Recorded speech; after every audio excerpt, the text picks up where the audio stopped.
بسم اللہ الرحمن الرحیم۔ السلام علیکم دوستو، دنیا بھر کی خبروں میں آج آپ سنیں گے، لیکن اس سے پہلے اگر ہو سکے تو لائک اور سبسکرائب کا بٹن ضرور دبا لیں۔ شکریہ۔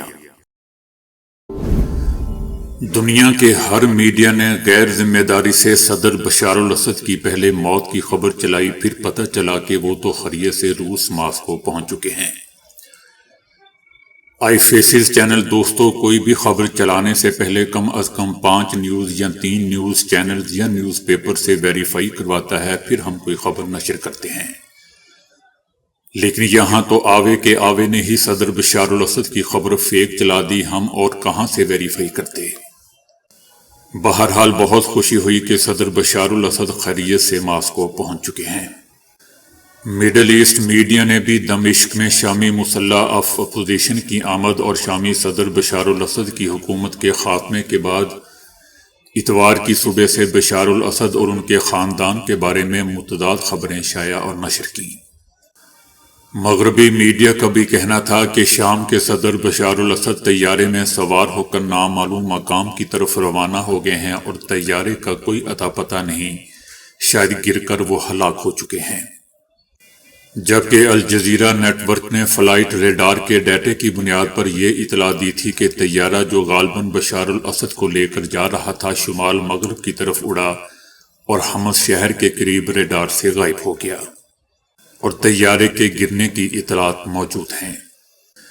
انٹرنیشنل میڈیا نے بھی ایسی ہی خبریں، بے بنیاد خبریں بغیر تحقیق کے چلا دیں۔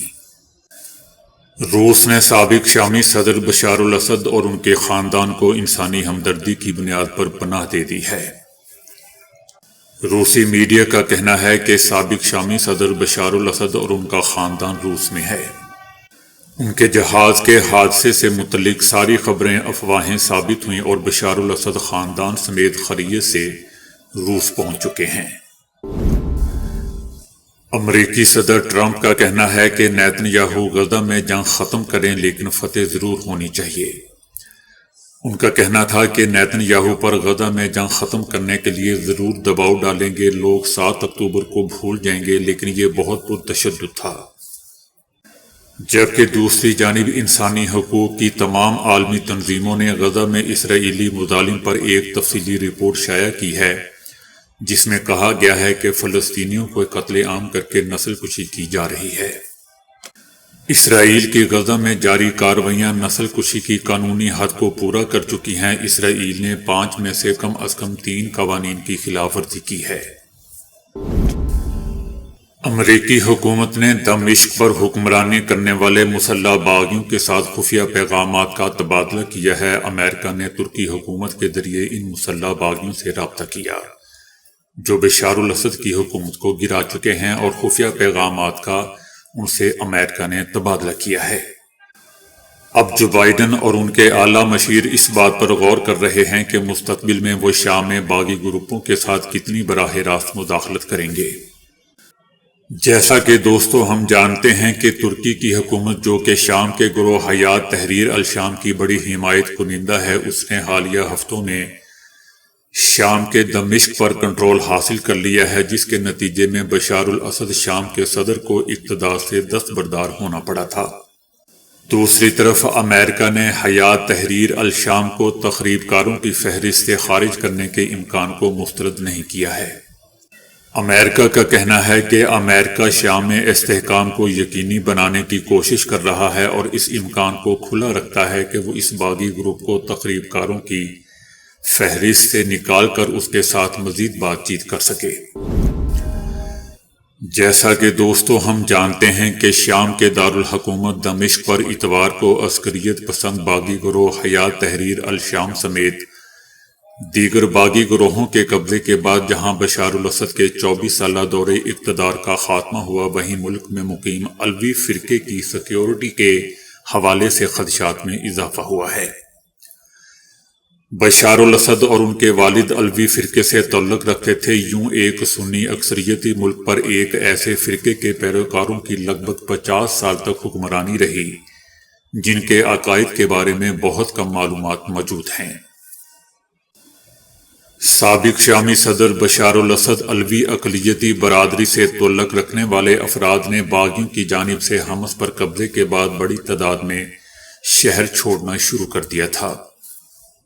اس دوران سوشل میڈیا پر شیئر کی جانے والی ویڈیوز میں شہر سے باہر نکلنے کی منتظر گاڑیوں کی لمبی قطاریں بھی دیکھی جا سکتی تھیں۔ اندازوں کے مطابق دوستو، شام میں الوی فرقے سے تعلق رکھنے والوں کی تعداد 10 سے 13% کے درمیان ہے، تاہم اس کے باوجود گزشتہ 50 سالوں سے یہ ایک سنی اکثریتی ملک جس میں ان کی تعداد 74% ہے، ان پر حکمرانی کر رہے تھے۔ سن 1970 کی فوجی بغاوت جس کی سربراہی بشار الاسد کے والد حافظ اسد کر رہے تھے، ان کے نتیجے میں الویوں نے شام کے اہم اداروں اور سیکیورٹی کے محکموں میں اپنی اجارہ داری قائم کر لی تھی۔ مشرق وسطی میں الویوں کو دیگر مسلمانوں کی جانب سے بہت زیادہ لبرل یا سیکولر سمجھا جاتا ہے، اور اس فرقے کے عقائد پر دیگر فرقوں کی جانب سے دوستو شدید تنقید بھی کی جاتی ہے۔ الوی فرقے کو ابتدا میں فرقہ نصیریہ کہا جاتا تھا، اور اس کا آغاز شام میں 9ویں اور 10ویں صدی کے درمیان کیا جاتا تھا۔ ہمارے پی ٹی آئی کے سابق صدر ڈاکٹر الوی بھی اسی فرقے سے تعلق رکھتے ہیں۔ تاریخ پر نظر دوڑائی جائے تو الوی فرقے نے شام میں کئی سالوں کے مظالم اور صلیبی جنگوں میں نقصان سہنے کے بعد شام کی اسٹیبلشمنٹ میں جگہ بنائی۔ الوی فرقے کے بارے میں بہت کم آگاہی پائی جاتی ہے۔ دلچسپ دوستو بات یہ ہے کہ اس فرقے میں کرسمس کا تہوار بھی منایا جاتا ہے۔ فرانسیسی آباد کاروں کی جانب سے شامی الویوں کو ایک علیحدہ مذہب دینے کی کوشش کی گئی تھی، لیکن الوی رہنماؤں کی جانب سے اس کی مخالفت کی گئی۔ الوی کے معنی حضرت علی کے پیروکار کے ہیں۔ شیعہ فرقے میں حضرت علی کی تعظیم کی جاتی ہے، اور الوی فرقے کی طرح یہ عقیدہ موجود ہے کہ پیغمبر اسلام کے بعد حضرت علی ہی رضی اللہ تعالی عنہ پہلے امام ان کو ہونا چاہیے تھا۔ تاہم الوی فرقے کے حوالے سے دوستو یہ تاثر کہ وہ حضرت علی رضی اللہ تعالی عنہ کو خدا کے بعد قابل تعظیم سمجھتے ہیں، جس کے باعث اکثر سنی مسلمان انہیں ناپسندیدگی کی نگاہ سے دیکھتے ہیں۔ تاہم الوی فرقے کے حوالے سے یہ تاثر کہ وہ حضرت علی رضی اللہ تعالی عنہ کو خدا کے بعد قابل تعظیم سمجھتے ہیں، جس کے باعث اکثر سنی مسلمان انہیں ناپسندیدگی کی نگاہ سے دیکھتے ہیں۔ تاہم کچھ اسکالرز کا ماننا ہے کہ الویوں کے عقائد کے حوالے سے اس نوعیت کے تاثرات بے بنیاد ہیں۔ سن 2016 میں سابق صدر بشار الاسد کے الوی دھڑے کے رہنماؤں نے ایک انتہائی غیر معمولی قدم اٹھاتے ہوئے ان سے دوری اختیار کرنے کا کہا تھا۔ الوی رہنماؤں نے اس بات پر زور دیا تھا کہ ان کا عقیدہ صرف خدا کی عبادت کرنے کے بارے میں ہے۔ ان کا مزید کہنا تھا کہ قرآن ہی ہماری واحد مقدس کتاب ہے، اور یہ ہمارے مسلمان ہونے کی واضح دلیل ہے۔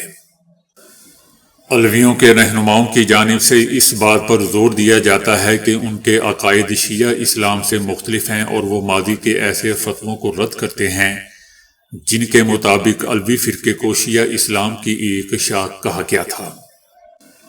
ان کے رہنماؤں نے اس بات کو بھی واضح کیا کہ وہ برابری خود مختاری پر یقین رکھتے ہیں، اور انہوں نے سیکولرزم کو شام کا مستقبل قرار دیا تھا۔ الویوں کے زیادہ تر عقائد دوستوں خفیہ طور پر سر انجام دیے جاتے ہیں، جس کے تحت کسی بھی شخص کے لیے اپنے عقائد کو چھپایا جاتا ہے تاکہ مظالم سے بچا جا سکے۔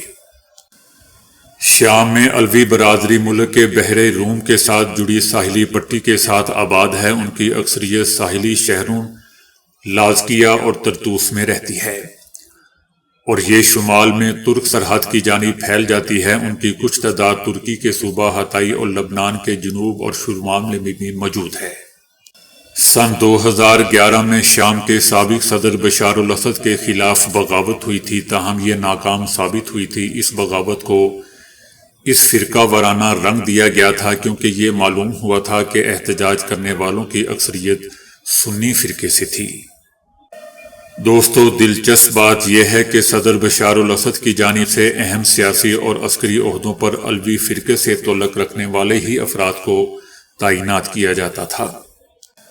دوستو یہ بھی یاد رہے کہ علوی برادری کے تمام افراد بشار الاسد کی حمایت نہیں کرتے تھے اور ان میں سے بہت کم ایسے ہیں جنہیں بشار الاسد کے دور اقتدار سے فائدہ ہوا، جبکہ بڑی تعداد شام کی مرکزی پہاڑیوں میں رہ رہی ہے۔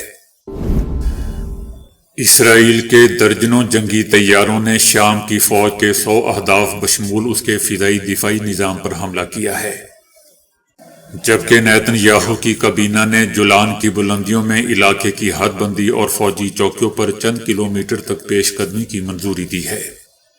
اسرائیلی کابینہ شام کے ساتھ سرحدوں پر فوج کی موجودگی کو بھی بڑھانے پر غور کر رہی ہے تاکہ شورشیوں کو علاقے تک پہنچنے سے روکا جا سکے۔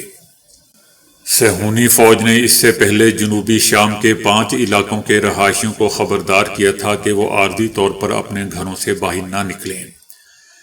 اسرائیل کی فوج نے کچھ گھنٹے قبل جولان کی بلندیوں میں جبل شیخ کے علاقے پر مکمل قبضے کا اعلان کیا ہے۔ یہ اقدامات دوستو صہیونی فوج کی جانب سے شام کے مختلف علاقوں پر بمباری کے دوران کیے جا رہے ہیں، جبکہ دمشق پر قابض شورشیوں نے ابھی تک ان صہیونی حملوں پر کوئی رد عمل ظاہر نہیں کیا ہے۔ موجودہ عہد میں دوستو بیشتر افراد کے لیے موبائل فون کے بغیر زندگی گزارنے کا خیال ہی خوفزدہ کر دینے والا ہوتا ہے، مگر کیا آپ کچھ گھنٹوں تک پریشان ہوئے بغیر سمارٹ فون کو خود سے دور رکھ سکتے ہیں؟ یقین کرنا مشکل ہوگا، مگر چائنا میں ایک خاتون نے ایک مقابلے کے دوران موبائل فون کو 8 گھنٹوں تک خود سے دور رکھا، اور اس دوران انزائٹی کی علامات بھی ظاہر نہیں ہونے دی۔ ایسا کرنے پر اس خاتون نے 10,000 یوان یعنی 3,83,000 پاکستانی روپے جیت لیے۔ اس مقابلے میں کئی لوگوں نے درخواستیں جمع کروا رکھی تھیں، جن میں سے صرف 10 کا انتخاب کیا گیا۔ ان سب کو ایک نئے پیڈ پر موبائل فون کے بغیر 8 گھنٹے گزارنے تھے۔ ایمرجنسی حالات کے لیے انہیں ایسے پرانے موبائل فون ماڈل استعمال کرنے کی اجازت دی گئی تھی جن سے صرف کال کرنا ہی ممکن ہو۔ ان افراد کو بستر پر ہی مشروبات اور کھانا فراہم کیا گیا۔ بیشتر افراد نے اپنا وقت مطالعہ کرتے ہوئے یا آنکھیں بند کر کے آرام کرتے ہوئے گزارا۔ منتظمین کے مطابق خاتون نے سب سے زیادہ وقت بیڈ پر گزارا، جس دوران اسے گہری نیند کا تجربہ بھی نہیں ہوا، جبکہ اس نے اینزائٹی کی علامات کا سب سے کم اظہار کیا۔ دوستو میں سوچ رہا تھا کہ اگر پی ٹی آئی والے 8 گھنٹے اپنے موبائل سے دور رہیں تو ہو سکتا ہے کہ پی ٹی آئی کا نام و نشان ہی دنیا سے مٹ جائے، لیکن میں ایسا نہیں چاہتا۔ عالمی مالیاتی فنڈ IMF نے خبردار کیا ہے کہ 2025 تک دنیا بھر میں کچرے کا حجم دگنا ہو جائے گا۔ اس وقت تک عالمی سطح پر پھینکا جانے والا کوڑا کرکٹ 2.3 ارب ٹن سے بڑھنے کا امکان ہے۔ عالمی مالیاتی فنڈ IMF نے کہا ہے کہ کوڑے کرکٹ کو ٹھکانے لگانا عالمی برادری کی مشترکہ ذمہ داری ہے، کیونکہ روزانہ پیدا ہونے والے کوڑے کو مناسب طریقے سے ٹھکانے لگا کر ماحولیات کے مسائل سے تحفظ میں مدد حاصل کی جا سکتی ہے۔ IMF کی رپورٹ کے مطابق امریکہ، ڈنمارک اور نیوزی لینڈ جیسے زیادہ آمدنی والے ممالک ترقی پذیر ممالک کے مقابلے میں دگنا کوڑا پیدا کرتے ہیں۔ امیر ممالک کے باشندے نہ صرف زیادہ مصنوعات استعمال کرتے ہیں اور ان کا ضیاع دیگر کوڑے کرکٹ کے مقابلے میں پیپرز اور پلاسٹک کا کچرا زیادہ ہوتا ہے۔ امیر ممالک میں اوسطاً فی کس ویسٹ کی شرح زیادہ ہے، لیکن ترقی پذیر ممالک دنیا بھر میں پیدا ہونے والے کل کچرے کا آدھے سے زیادہ حصہ پیدا کر رہے ہیں۔ چائنا کی ایک عدالت نے شوہر کو حکم دیا ہے کہ وہ بیوی سے علیحدگی کے بعد گھر کے کام کاج کے عوض اپنی سابقہ بیوی کو معاوضہ ادا کرے۔ بیجنگ کی مقامی عدالت نے میاں بیوی کے درمیان طلاق کے بعد یہ منفرد حکم جاری کیا ہے، جس میں شوہر کو پابند کیا گیا ہے کہ وہ شادی کے سالوں کے دوران گھر کے کام کاج کرنے کے عوض اپنی سابقہ اہلیہ کو اس کا معاوضہ ادا کرے۔ چینی شہری اور خاتون کی شادی 2015 میں ہوئی تھی اور اب 5 سال بعد شوہر نے علیحدگی کے لیے عدالت سے رجوع کیا تھا، جبکہ ابتدائی طور پر خاتون طلاق کے لیے رضامند نہیں تھی۔ لیکن بعد میں اس نے اپنے شوہر سے مالی امداد کا مطالبہ کیا تھا۔ خاتون نے عدالت میں موقف اپنایا کہ اس کے شوہر کے اوپر گھر کے کام کاج اور بچوں کی کوئی ذمہ داری نہیں تھی، جس پر عدالت نے خاتون کے حق میں فیصلہ دیا، جس کے تحت خاتون کو ہر ماہ 2000 یوان دینے اور 5 سال کے دوران گھر کے کام کاج کرنے کے عوض لیبر قانون کے تحت 50,000 یوان ادا کرنے کا حکم دیا ہے۔ چینی عدالت کی جانب سے یہ فیصلہ ملک میں نئے سول کوڈز متعارف کرانے جانے کے بعد سامنے آیا ہے۔ تو دوستو، ابھی کے لیے اتنا ہی۔ ویڈیو کو لائک اور شیئر کرنے کا بہت بہت شکریہ۔